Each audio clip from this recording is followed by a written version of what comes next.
Guys, kita na naman. Ito na naman si Jorin Vlogs man. Tignan nyo. Dami kong pera. Dami kong pera. 1, 1, 1, 2, 1, 2, 2, 250. Kamusta ka naman? Buti ko umabot ka na Miyerkules. Kaya kino-content na kita habang hawak pa kita. Baka kasi pagdating ng Biyernes, o ano, iyak ka na naman, utang ka na naman. Full watch, comment, subscribe, bell, alam na, Jorin Vlogs man.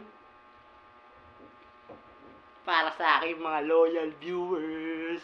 Saan ka pa? Bye-bye guys! Love you guys!